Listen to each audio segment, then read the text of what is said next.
content over everything. Okay. Who will win the forthcoming election? What?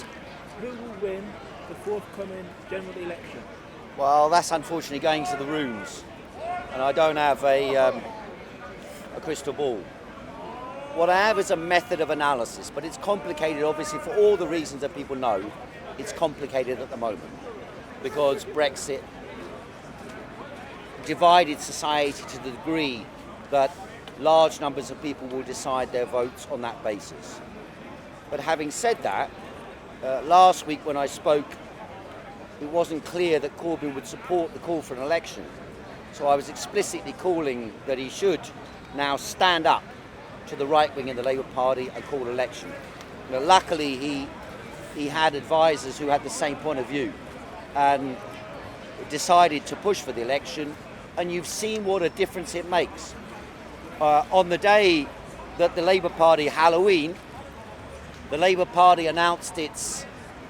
began its campaign, it was visible. Even Laura Koonsberg was forced to admit it's visible how relieved and relaxed Jeremy Corbyn now looks, because this is his terrain. And that's true. And we must set the terrain, in my opinion. The Labour Party must set its terrain on its own terms. So we are campaigning for a fundamental transformation in British society from top to bottom in the relations of power in society between the mass of people, the working classes, and the minority of people, the capitalist class, who own and control the means of producing wealth. They dominate the political infrastructure and they dominate the media. And we wish to transform society from top to bottom to put the working people in power to control the decisions made in society. So that's the bottom line about what this election is about. And a lot of people want the election to be about Brexit, whereas Corbyn has correctly said and correctly emphasised this election is about who runs society and what the future of society is. And that is not a question that is actually decided by whether you're in or out of the European Union. You can be in the European Union and have no power to speak of. Look at Greece, look at Spain, look at Italy, look at Portugal, look at Ireland during the economic crisis after 2008, in which the European Union imposed austerity on those people. And on the other side, being outside the European Union, well, it's quite clear from what Donald Trump said, and it's quite clear from the dynamics about what Boris Johnson's saying, that the alternative to being in the European Union, as far as the Tories are concerned, is to be a sort of extra state of the United States of America, a lackey to American interests and American trade organisation. And therefore, what Corbyn has correctly proposed is that we should campaign for a fundamental transformation in the balance of power in society and the balance of wealth in society. And that means a programme of large-scale nationalisation, investment programmes to meet the needs and interests of the people, and the empowerment of the working classes and the youth through the abolition of tuition fees, the reduction of the working week to 32-hour, 4-day working week, the building of 500,000 homes, publicly owned, 500,000 homes, council-owned, per year if possible. And then the creation of a society based on justice, social justice in the interest of the population. That's basically what Labour's campaigning on. And I agree with that campaign. Where do you get the money from? The money can come from resources produced within society. So 10% of the shares of the large corporations will go into the hands of the working class. We will tax the wealthiest corporations that have been excluding themselves from control over taxation. But I believe the fundamental question, although they've costed the potential resources they can accumulate through windfall taxes and taxes on the wealthy and taxes on the biggest corporations, I believe it is necessary to utilise the banking system as a public institution to serve the needs of development. And that development must be orientated in a way that raises the productivity of labour, the skills and capacities of the workers, so that for each hour of work, the workers produce more, because technology, total factor productivity as they call it, facilitates higher productive output for the workers. And that will increase the GDP of society. How are you getting rid of this anti-Semitism in the Labour Party? Well, I don't believe there is any significant anti-Semitism in the Labour Party. There are pockets of anti-Semitism, as there are pockets of anti-Semitism in society as a whole. Inside the Labour Party, there's less anti-Semitism than there is in the Tory Party. That's not to excuse it, but I think it has been overemphasised and over-egged by certain interest groups who wanted to try and use it to undermine Jeremy Corbyn. But I guarantee you, no matter how hard they try in this election, that will not be an electoral issue of significance, because there's only so long people can listen to stuff. You keep banging on every month, every week. People have been banging on about anti-Semitism since 2015. And after a while, yes, inside the mass media, which is owned by a few billionaires, and inside the Labour Party parliamentary party, which is dominated by people who are opposed to Corbyn, they've been trying to use that as a whip to attack Corbyn. But if you keep doing it, week in, week out, it loses its influence in society. So I really do not think it's going to be any significance in this election at all. Are billionaires welcome to Britain under a Labour government? Are billionaires welcome? I believe it's a slight error on the part of Corbyn to name the specific billionaires that he's trying to attack.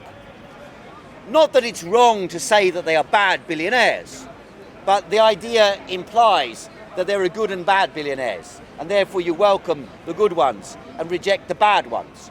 The fact of the matter is, although it's important, it is not the inequality of wealth in society between the wealthiest at the top and the poorest at the bottom that is the cause of inequality. It is the product of a system designed automatically to produce inequality at its very essence, at its core. The system of capitalism automatically produces billionaires at the top and paupers at the bottom. It is a function of the system, and therefore I think the main emphasis has to be to challenge the capitalist system itself. By that I mean the largest companies, the entities that these billionaires and multimillionaires control. We need to take those companies into public ownership or place them under democratic control. That means workers must have a say over what happens in the companies. We must have the full accounts of these companies. They are large, gigantic institutions employing often tens or hundreds of thousands of employees, and therefore they have a direct connection to millions of people across the country. And so we have a right, in my opinion, to have open books, open records of these corporate activities. If you actually investigate what a large company does, you go onto Companies House website, companieshouse.gov.uk. Then you look up the records of the company. You can get a printout sheet, a couple of pages long, for a company employing 100,000 employees. A couple of pages long, you get a sheet every year giving the accounts. We need to know what these companies are doing, why they're doing it, in whose interest they're doing it, and to use the resources of society for the benefit of the majority of the population, what the people express, how they want society to move forward. We are at a fundamental juncture in human history where we have technologies developing which will fundamentally alter the way in which we live in the future. Just the same as the internet developed over the last 15 years and deeply influenced, or 25 years, deeply influenced the way in which we live.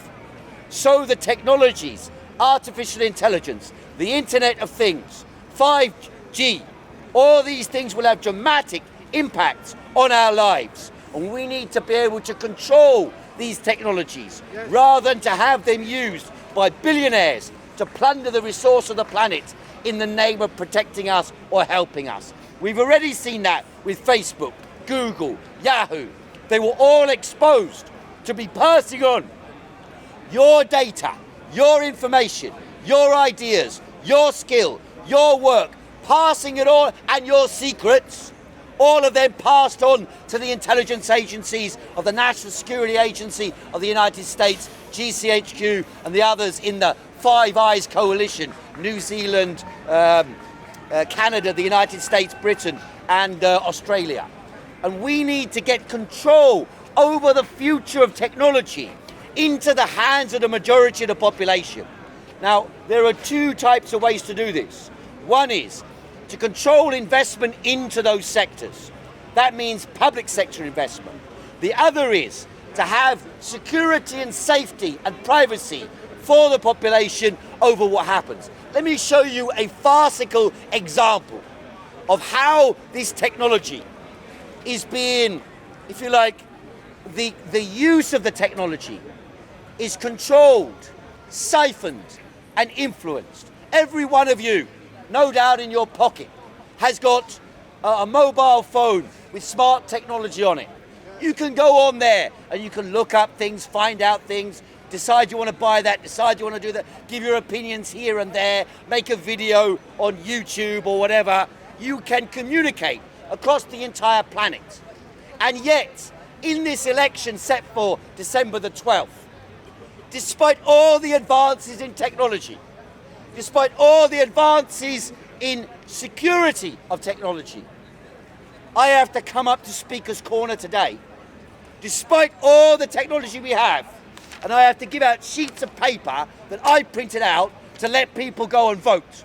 Jeffrey here, for example, if I give him a sheet of paper to let him vote, I don't mind which way you vote.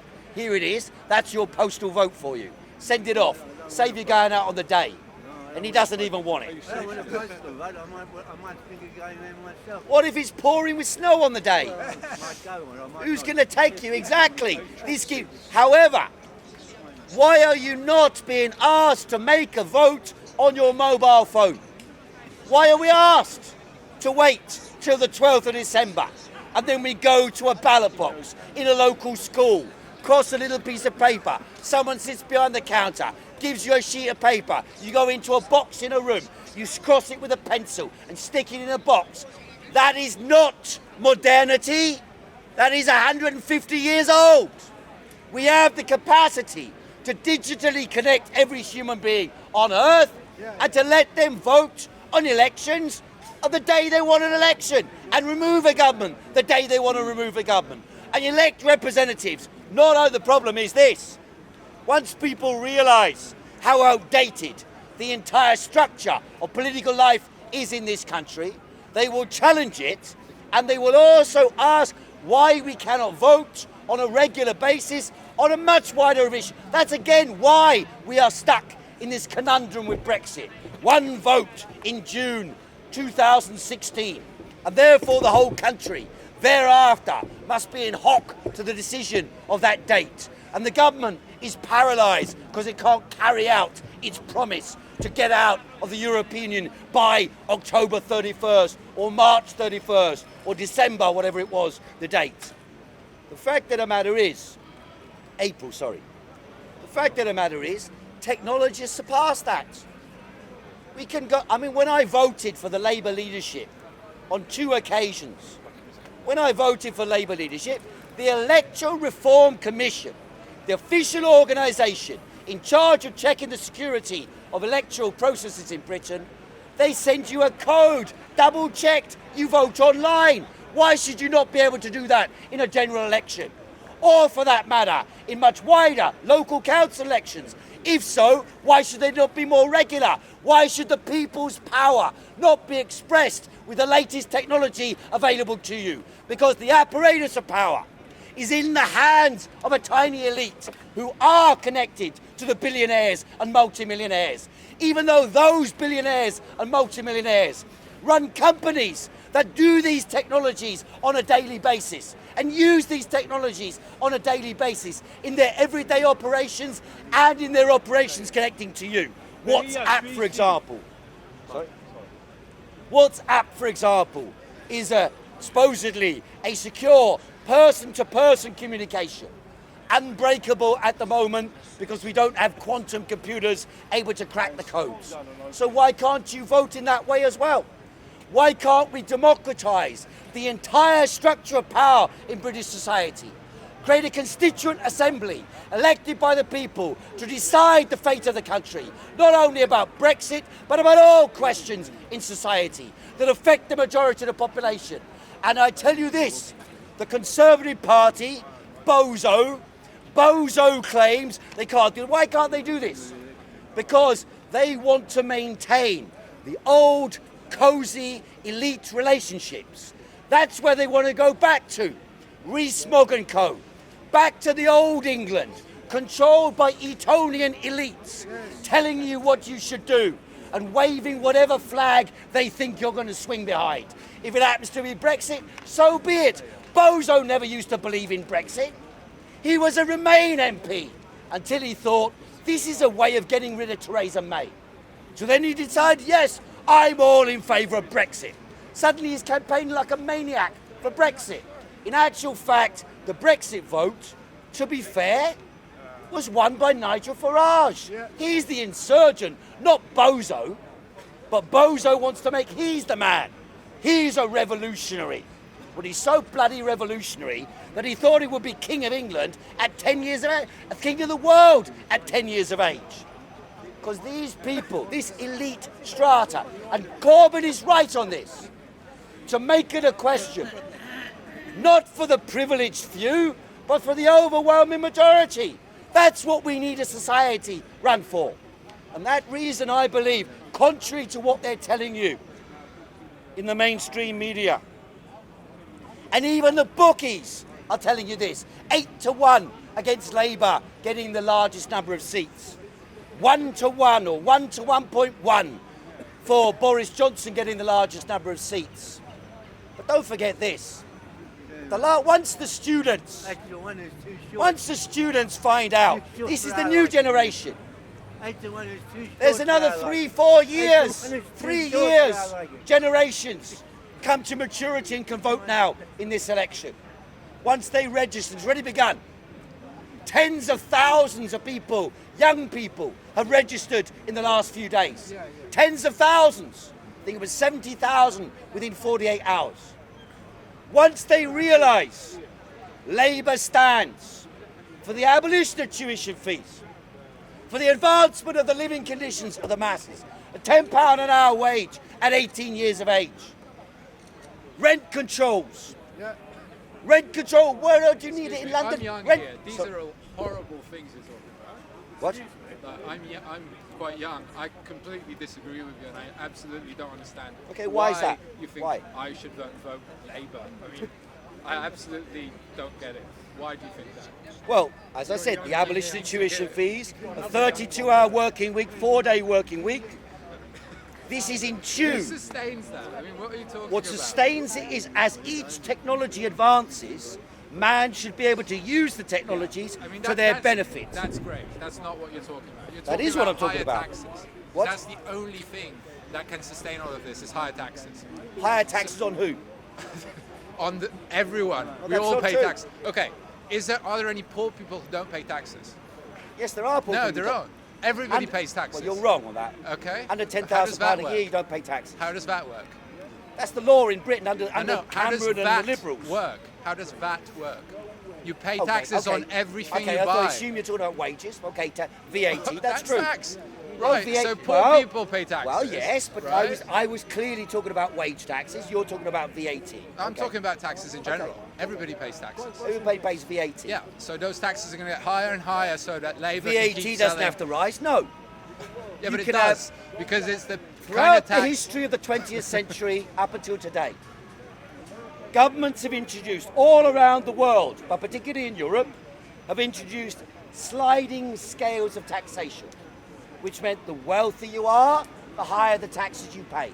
In many countries in Europe, taxes are far, far higher than they are in Britain at the upper level. So In let's Britain, push them up. The maximum, I think, is 45%. In Sweden and Norway, you're talking about 90%. In Britain, in the 1970s, under the Tories and under Labour, there were 80 or 90% taxation rates at the upper level of income. But what we're talking about is less about income taxation. We are talking about corporate taxation. And corporate taxation, particularly... One minute. I'm not talking about wages, because that's what the gentleman was pointing to as well. I'm pointing out the corporate taxation, particularly that in the IT sector and in the global internet sector, has reduced to almost zero. So Facebook, Google, Amazon, Right. all these internet So companies. these 4 companies are going to sustain a 4-day-a-week wages. Rarely Good luck pay with that. any taxes. And in conditions of globalized economic activity, I can go on the internet now, and for £99, I can set up a corporate entity with a British bank account based in the Cayman Islands. Britain is the #1 tax dodging centre in the world because Britain That's why we've got controls tax havens in the Caribbean, which allow multi-billionaires and trillionaires to hide their funds over there, and we will put a stop to that. You won't. Well, it's all very well for you to smirk won't. about it, You won't. but ask yourself this. You won't give Nowadays, get a like stop just to now, that. I parked my car in Soho, in a perfectly legitimate spot. The traffic warden, however, decided it was possible to slap a fine on me and get a commission by sticking a thing on my window and assuming I wouldn't complain about it. They will then have, when they go to challenge me, or when I go on the internet and look up the record, there will be a photograph, there will be electronic data, there will be records, and I will be able to challenge those records, again, with electronic data. And all that will be securely transmitted to me and me alone and the entity Westminster Council. And so, if you believe that that cannot be implemented as regards the large corporations and their tax affairs, I think you're sorely mistaken, mate. You're sorely mistaken. I think you're Because sorely that is mistaken exactly for what is happening thinking around the world. Labour has got anything to do with this. Like, Well, I've been involved in the Labour Party since I was 17 years of age. I've been working alongside Jeremy Corbyn throughout my political life for the last 20 years. So Right. I'm quite familiar with what they stand for, and I'm giving my point of view about how they should approach that. If we lower the working fee, what about people who want to work more to get more money? Because, for example, I know everyone my age hate labour laws because we can only work like a certain amount in a row without having to take time off. During summer, I constantly couldn't take more shifts even though I want more money. And what are we supposed to do when you implement Well, if you more increase the laws? wages, that resolves that problem. No, because then they'll I'm just- sure you doesn't. would prefer.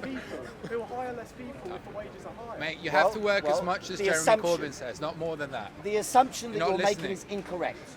The argument you're making is basically taking the standpoint, and I understand why people do this, it's taking the standpoint of the employer, assuming the employer is the God-giver to the people.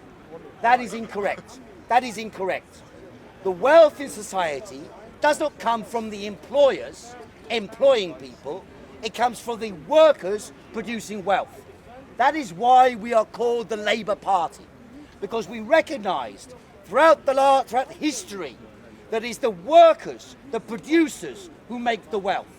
What happens is, however, because the past wealth of your ancestors for the last 2.5 million years, going back to Lucy in Africa, for the last 2.5 million years since we had tools, the wealth we have produced has not gone into your hands to be transferred down the ages. And that is why millions of people, yea, billions of people on this earth, half of the world's population, earn less than $2 a day. And yet 8 individuals, the wealthiest individuals on earth, own more wealth than half of the world. It is necessary to transfer the balance of wealth and power into the hands of the producers of the wealth, the workers who make the wealth. So rather than, I'm sure you're familiar with this, if you're working for an employer, the employer tells you, you do this, you do that, you do that, and you turn around to him and say, no, why don't you do this, you do that, you do that. Who gets fired? Me. You. Exactly. So because you accept, So well, you he should laugh just about pay it, you. He should just you pay you. laugh about it, and yet ask yourself the simple question. You are employed, but many times the employer will tell you, do this, and you know it's a stupid thing to do. You may say, oh, but isn't that a bit better to do it this way? And you say, just listen to me, will you? Get on with it, will you? Stop being a bullshit. You might get on if you behave yourself. There's a social power relationship. Where does that come from? It comes from the ownership of capital. What is capital? Capital is the past labour of your ancestors and the people around you. It is the work of the working class. That's all it is. The buildings, The roads, the pavement, the cameras. Where do they come from? From some great mind? Bill Gates? Bill Gates invented jack shit. Jack shit. What he did was he stole. Sorry?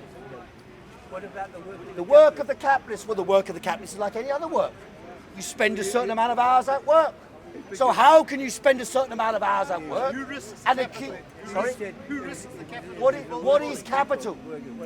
Capital? What is capital? Money. It's Meaning what? What is money? meaning somebody takes the idea to risk. No, you said money, Well, not money ideas. or- Everyone, you not got any ideas? You think those people? Have you not got gonna- any ideas? You think those people? He has a work- few ideas. You think those people going to work are going to work for So nothing? you are They're saying, putting out their hands hang for on, money.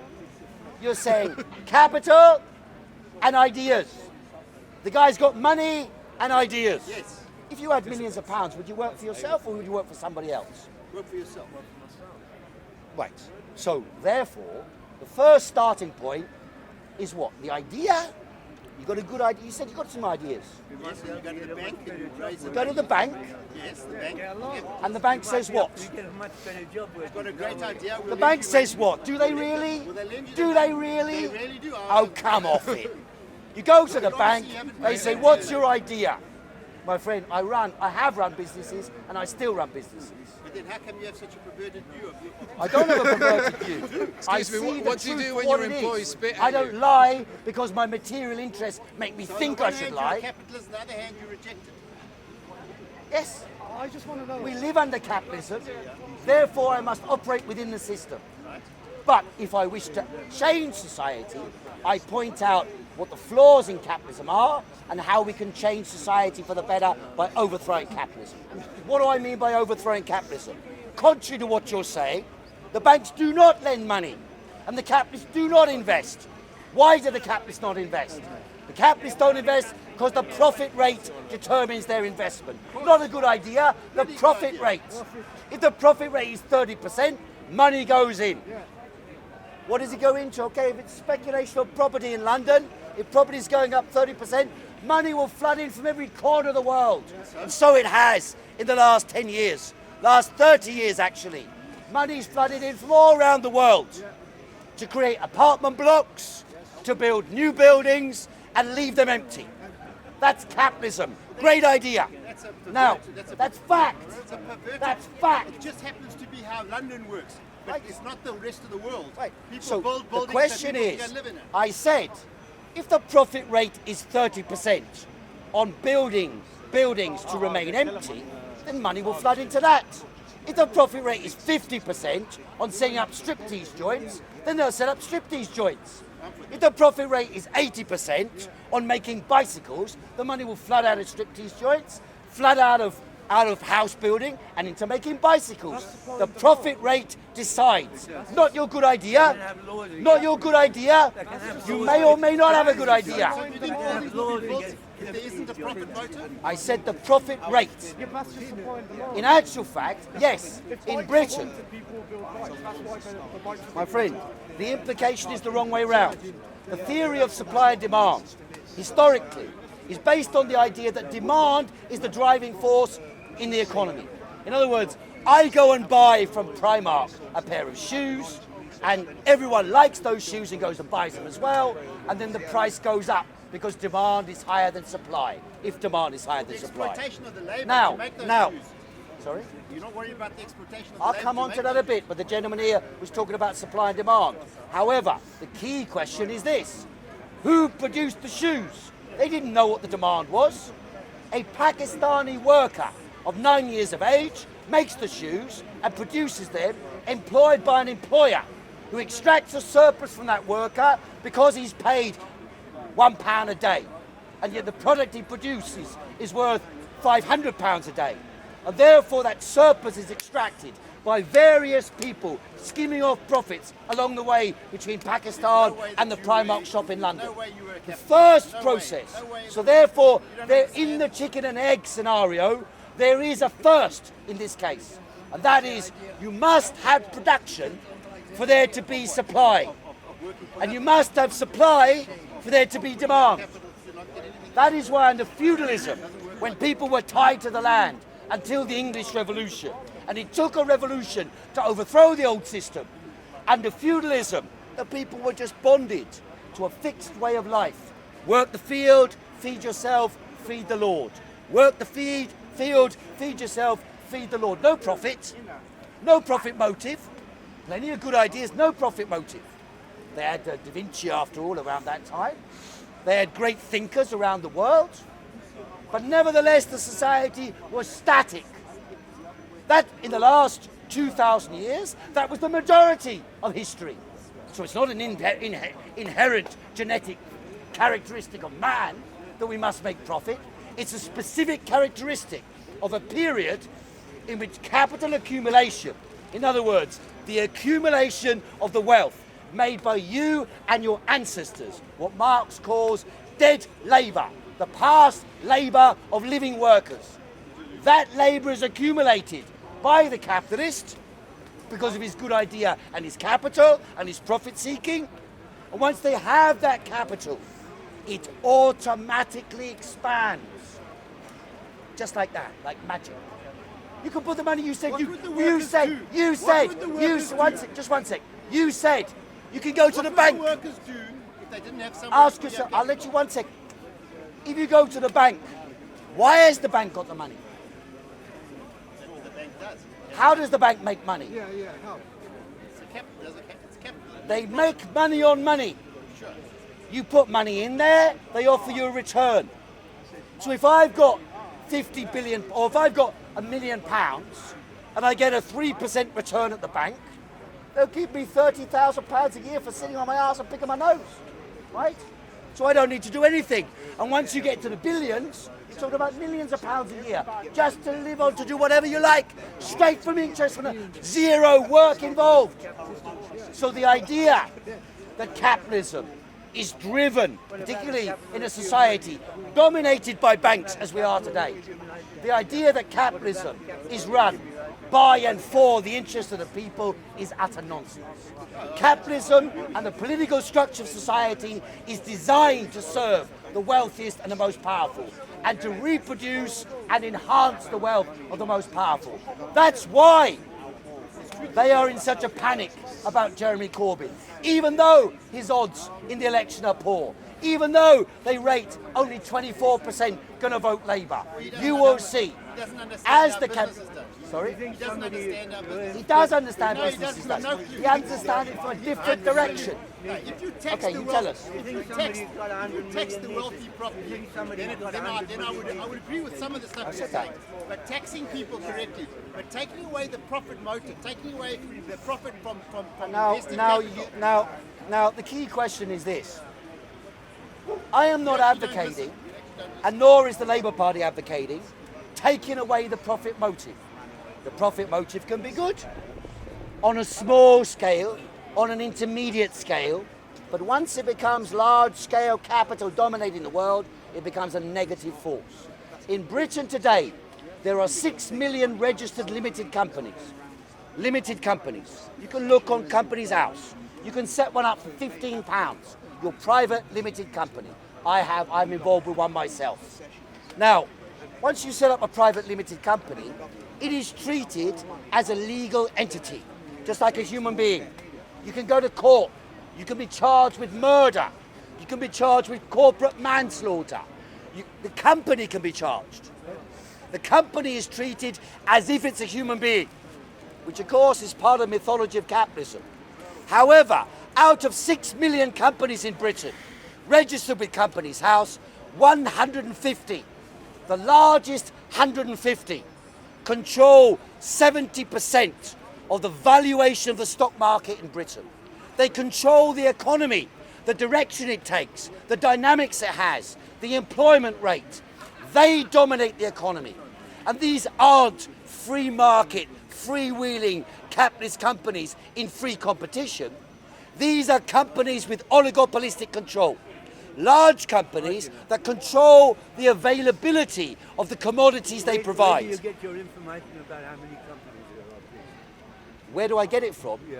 You can look in the Financial Times, my friend, and at the back of the Financial Times, they have the listings of all the companies on there. And you can add up the valuation of the largest companies, and you will find the data I'm providing is correct. And there they provide the FTSE 500 I'm talking about the top 150, mostly banks and large industrial corporations, as well as the IT sector.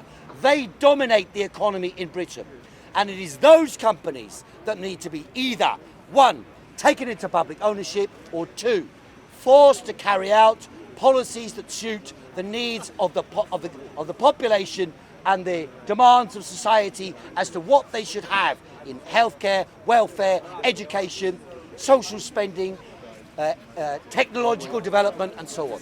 These aspects should be driven by a publicly, democratically controlled plan of production to meet the needs of the people. That is how you can bypass this question. We're not talking about every fish and chip shop.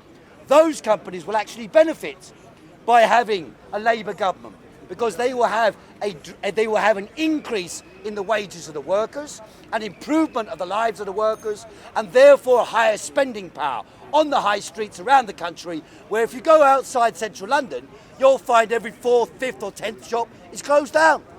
The city centres are empty, even parts of London. The housing, they talk about, someone was here earlier, the housing market. The housing market in London, thousands there are enough empty properties in London to provide homes for 400,000 people. Better said, 400,000 flats can be built. Homes for 1 million people in London. And that's not from me. That's from a Tory government think tank called Policy Exchange. And so the idea that we cannot meet the needs of the people by reorganising what is done with wealth and power in the society is totally false. And that is why Labour will be able to mobilise people. Whether we'll win, I don't know, but we'll put up a much better fight than they think we're going to put up. Because we have a movement. They have nothing.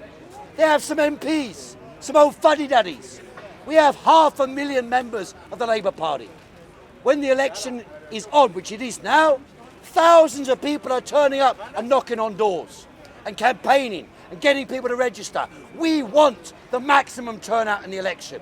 We want to mobilise people to demand a fundamental transformation society. And the reason why we will do well compared with what they're estimating is for the very simple reason that now the election is called, the mass media, which is controlled by people linked to the conservative establishment or linked to the corporate establishment, during the period of the election is the only time since 2017 that Corbyn and the Labour front bench will be given equal time on television, on the radio, to give their point of view. And that is what happened last time.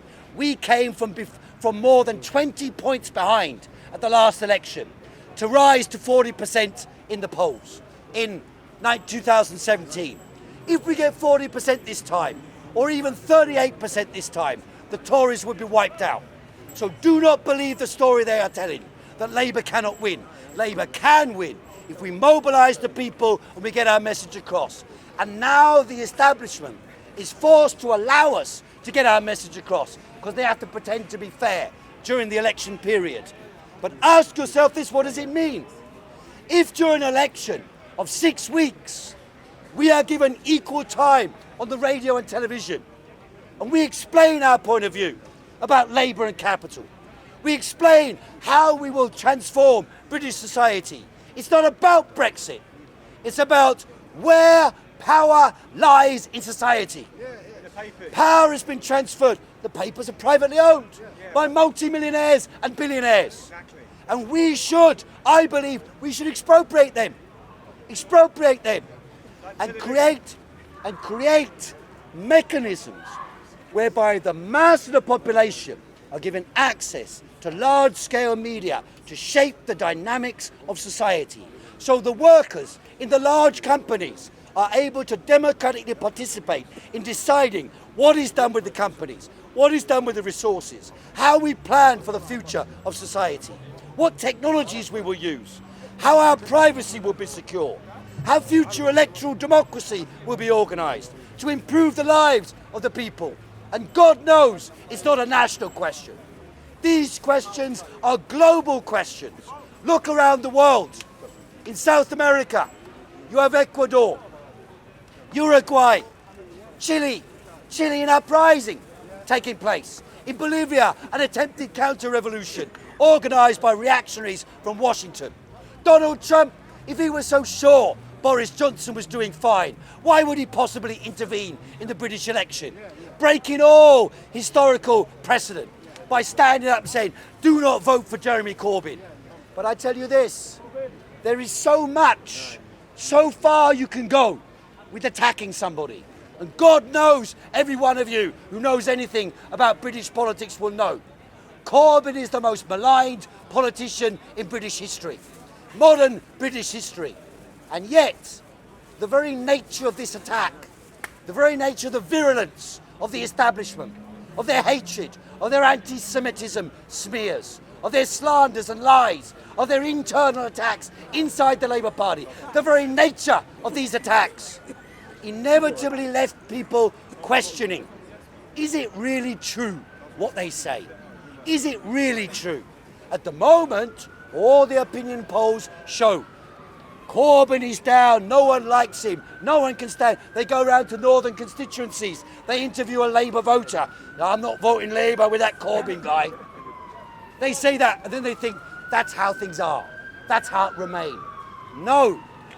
Once we break through the armour, over the next 5 to 6 weeks, we will be able to transform the consciousness of this country.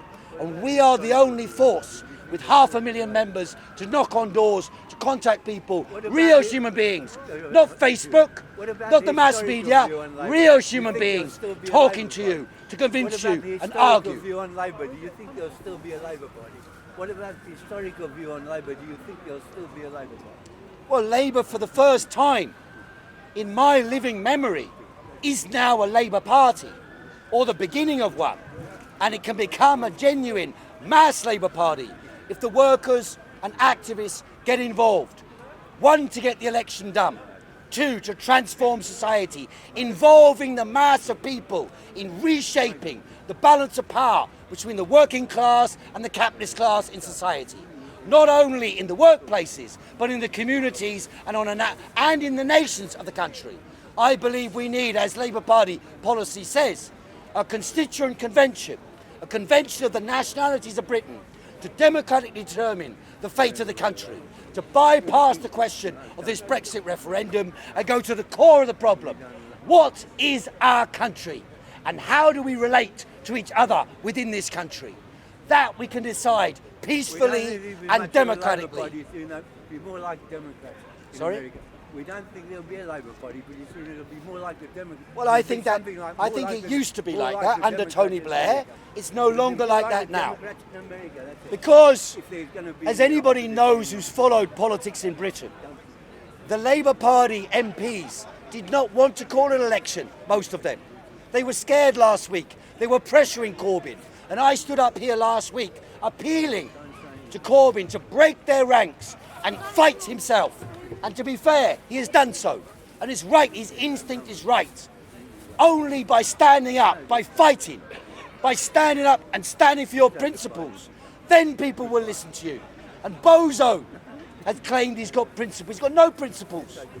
In fact, he's the most unprincipled politician in modern British history. He's only ever been interested in advancing his own career. But he does so now claiming to be the enforcer of Brexit.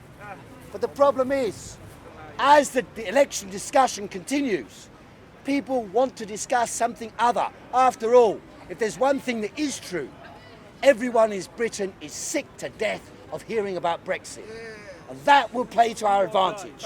We don't only talk about Brexit, we're talking about jobs, houses, shorter working week, free tuition for students, healthcare for the people, even when they're in old age, in social care, universal social care, provision for infants in nursery schools. We will provide a transformation, a fundamental transformation in the balance of wealth and power in society. That is why we must vote Labour. That is why we must campaign. And if you're going to vote Labour, even if you're not, but if you're going to vote Labour, do take one of these postal vote forms, send it off before the 25th of November, get your postal vote, and then you can spend the election day campaigning for others to go out and vote. Let's get our votes in first. Let's get our postal votes in first. Let's rack up our base of support. And then we can go out to the rest of the people and convince. Argue, debate, and convince. Argue with anyone. Argue with the Brexit Party. Argue with the UKIP Party. Argue with the Tory Party. Argue with the Liberal Party. We want to transfer the balance of wealth and power in society in favour of the working class. That's what Labour stands for. That's what Labour means. Thanks very much, ladies and gentlemen. Let's have a postal vote. Oh, well done. Me and him.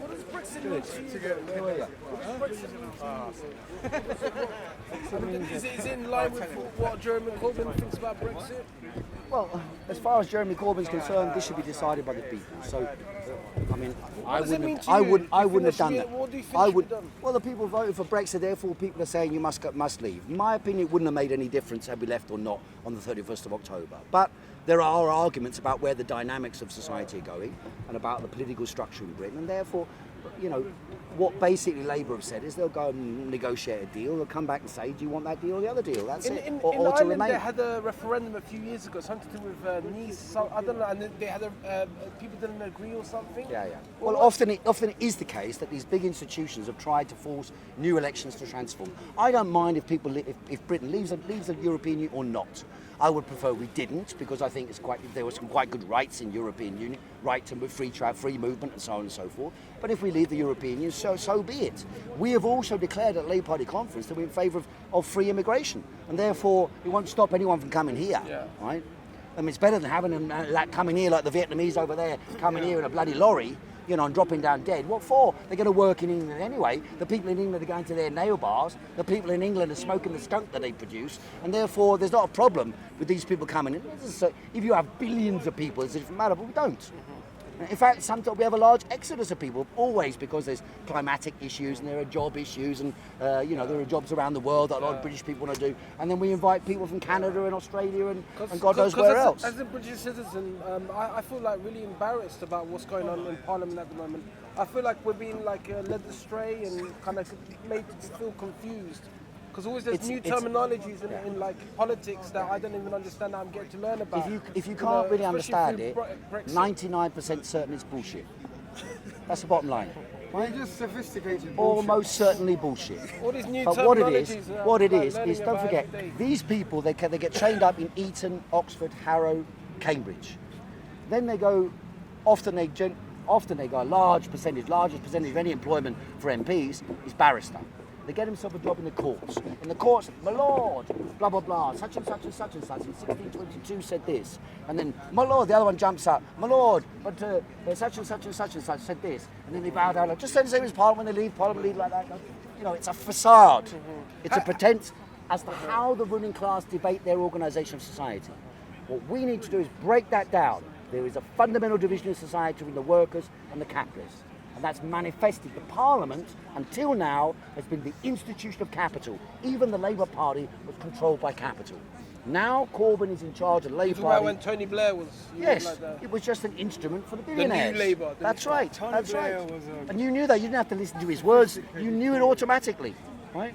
And so that instinct that the majority of the population have, if we can tap into that instinct that understands that power that they express, that they talk about, the bullshit they talk about on television, radio, they're so obsessed with it. Half of these people, and I saw this thing called Brexit Cast the other day. You see that?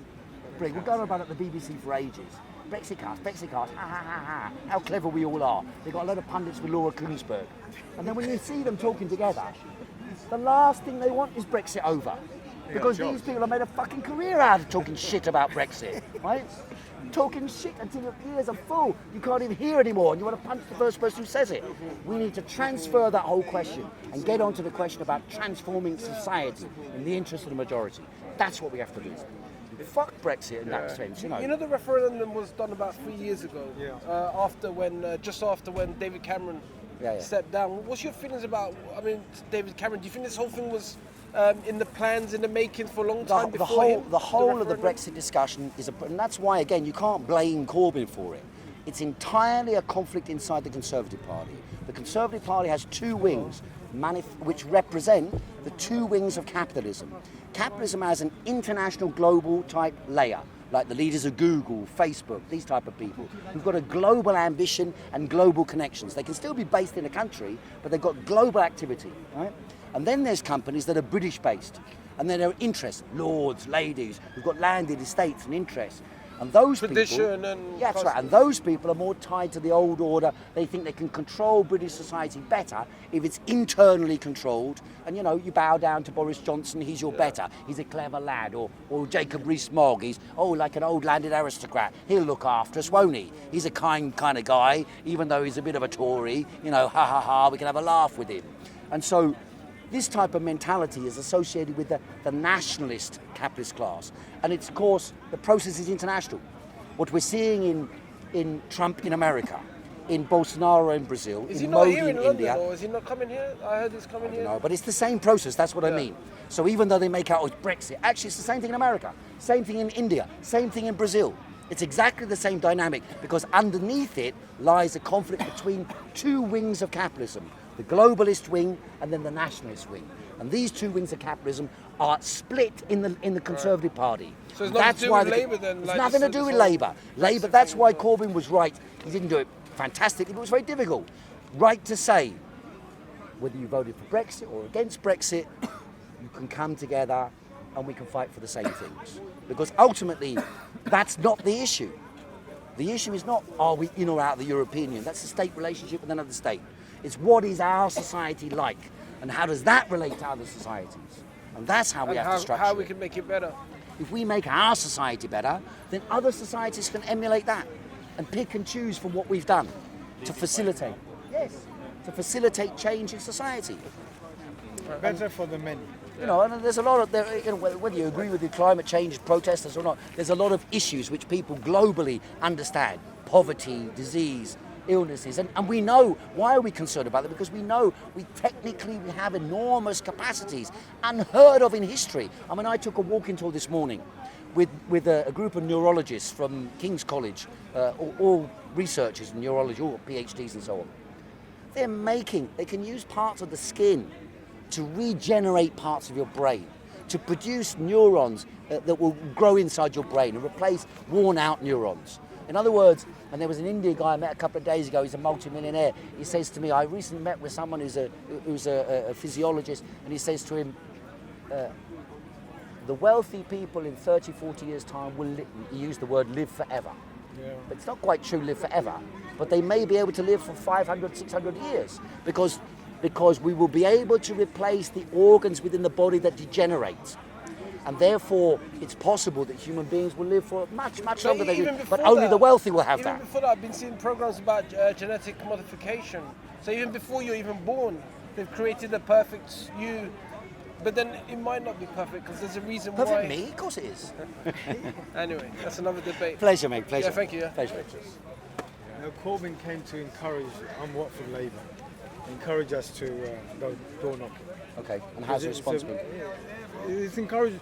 It's going good. We're doing it every couple of days, but it's a winnable seat. There's only less than 2,000 okay. between the Tories and Labour. And how do you think? You able to convince people on the door, or people listening? Or yeah, some people are listening. It's early days yet. Though, some people go forth. Yeah. We don't like Corbyn. Yeah. But it's early days. Watford is like a lower middle classy town. Yeah. So, but it's winnable. It's on one of the marginal seats. Yeah. We've got a British Polish man. So our candidate, Chris. What do you think about Uxbridge, Boris Johnson's seat? Could that go? It could go Labour. Yeah. He could lose the seat. Go Labour. Are they going to shift I mean, him it's out generally. there I'm to not. someone else? No, because it looked too bad. I don't think so. But because they had the problem with the hospital there as well. But it is possible that they would lose it, and it is quite a militant working class around there. A lot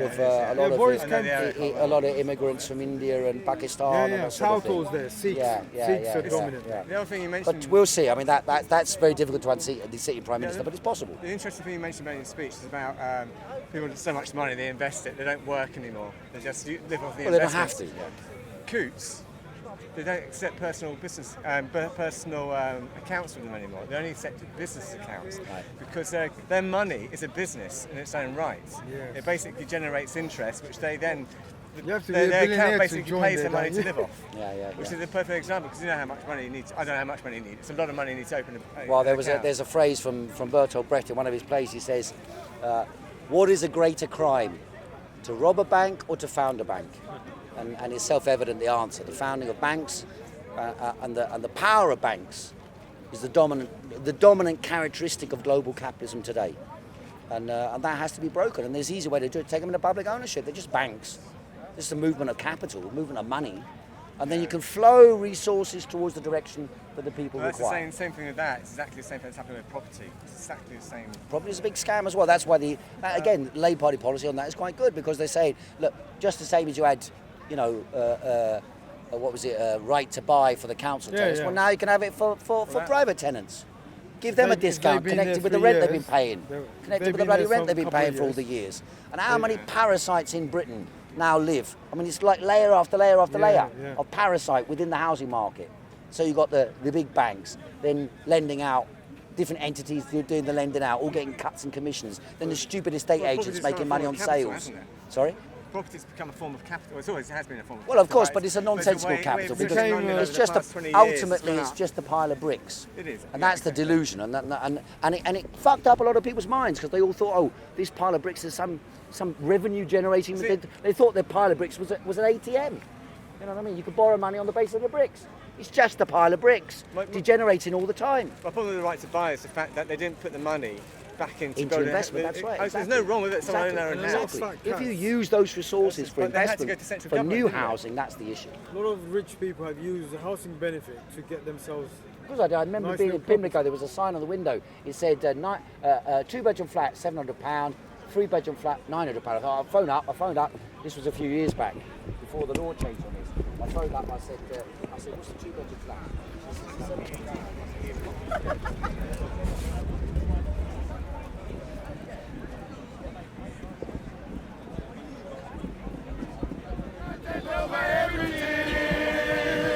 Content over everything. From your melody. Man, say it straight. Man, don't listen to BBC. Man, don't listen to ITV. Listen. COE. Man, don't listen to BBC. Man, don't listen to ITV. I don't even listen to Sky YT. I just listen to COE. Man, don't listen to BBC. They're always trying to, why do we not bring out the people? I don't even listen to because I agree 100%. Because to help anyone, you have to help yourself first, innit? That's a logical thing to say that. Rational person to say that. I can't, like for example, if you ask me to buy you a jacket and I'm poor and I ain't got money, it doesn't make sense, innit? I have to help myself, get the money, and then now you're asking me if I have the money, I can buy you the jacket. That sounds logical, right? But then to be poor and then to ask someone, you understand that? Vice versa, it makes no logical sense. You have to help yourself first. Change starts here, and when you're good, then you can say,